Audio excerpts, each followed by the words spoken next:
So, this will be round 2 of the Milton Keynes Premier Challenge, and I'm going to be facing Xerneas Eveltal, which is really cool because you barely ever see that. So I'm going to be very inexperienced with the matchup, but I'm going to lead off with my Raichu and Scizor, because he did have a Smeargle as well, so I did want the Scizor and the Raichu. That's the best lead against the Smeargle, because I can potentially Fake Out, or if it's Scarf, Bullet Punch is an Oko. So, interestingly, we both don't go for Fake Out here. I was never going to go for Fake Out in front of a Lipard, but he's not faking out my Scizor either, which is pretty nice. Now, I'm nuzzling the Eveltal. I do have Volt Tackle instead of Volt Switch on this Assault Vest Raichu, but I went for Nuzzle because I was thinking more of the end game, because if I Nuzzle the Eveltal, then my Kyogre outspeeds and can just Spout, basically. He can outspeed and foul play with the Lipard, but he had no water resist on his team whatsoever. Now, he swaggers my Raichu and was obviously going for the swagger foul play, but dodging just makes that a little bit nicer, because, well, actually, it would have been better if he'd have hit and then I'd have broken through, but then again, can't have everything. Like, I'll take a swagger miss. But Bullet Punch and Volt Tackle is enough to knock out Eveltal. He did set up Tailwind, so now all of his stuff's going to be faster than mine, but I've got Bullet Punch anyway. Now he's going to bring in Xerneas. He's got Kangaskhan in the back as well, so bringing in Xerneas was interesting. Now I expect him to expect my Scizor Protect, expecting him to Protect. So I'm actually going to attack him. Now he goes for Encore onto my Raichu. Obviously he didn't want to get nuzzled, but a combination of a Life Orb, Bullet Punch, and a Volt Tackle is pretty easily going to knock out that Xerneas. I do take out myself with the Life Orb, which is fine because I've done everything I need to do with the Scizor. Because I got a Bullet Punch onto the Xerneas, that was really nice. If he had protected and foul played my Scizor, that could have been quite bad, because then I wouldn't have had anything super effective against the Xerneas. But then he's just wasting his Tailwind, and then next turn I can just attack him with a Sash Rayquaza and a Raichu.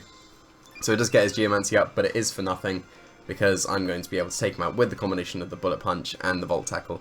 Now, the information from the last match was actually used against him. Because he found out I was Hidden Power Water on the Scizor, he assumed I wouldn't be as invested into attack with my Scizor, so he thought he would survive the Volt Tackle and Bullet Punch, which was obviously not the case, and worked out very nicely for me.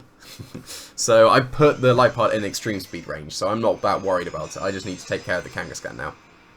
And he does have one more turn of Tailwind, so really, he shouldn't Fake Out here. He should probably just knock out the Raichu with whatever normal move he has, and Swagger the Kyogre.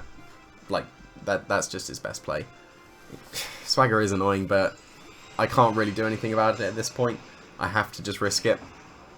But luckily for me, he does actually go for Fake Out instead of Return/Double Edge, and Fake Out onto the Raichu. I'm not actually very defensive at all, even though I'm Assault Vest, and I do take it. I've just got the tiniest bit of bulk, so I can take Extreme Speed Life Orb Rayquaza, and he does swagger my Kyogre. So if I break through and hit both Origin Pulses, I've pretty much won the game. But Swagger is annoying, and I'm going to flinch with Raichu because of the Fake Out, and I do hit myself in Confusion. So, still not over. It would have been if I'd have been able to connect the Origin Pulse, but now he's got a very obvious play.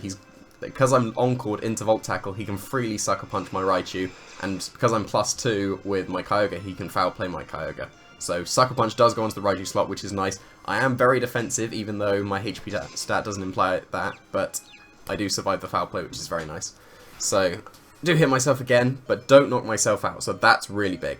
Now here, I can Extreme Speed the Lipards, very unlikely to have Protect on either, so Extreme Speed was a guaranteed knockout, and I don't Mega Evolve my Rayquaza, because if he had double-edged my Rayquaza, then the Origin Pulse would still be in the rain, and then a single target Origin Pulse would knock him out. I didn't need the speed boost, because if he attacked the Kyogre, I can just bring in my Raichu, get the free Fake Out, and then Dragon's Ascent plus Extreme Speed as a KO. So either way, that was pretty much a win-win. Like, I had pretty much sealed up the game at that point. Unless he had, like, Icy Wind, Kangaskhan, because then that could hit both, or Rock Slide, I guess. But I don't Mega Evolve because I'm just saving time, because Dragon's Ascent plus Extreme Speed plus Volt Tackle, whichever combination, because look at that, Dragon's Ascent does a lot, so whichever one he went for, he attacked next turn. Extreme Speed if it didn't knock it out, and he attacked my Rayquaza, then Volt Tackle would. If he had attacked my Raichu, then Extreme Speed, a second one would have knocked it out, so it was just saving time there by not Mega Evolving, so that was quite an interesting match. You don't really see Xerneas Eveltal as a combination, so that was really cool to face that. So, on to Game 3.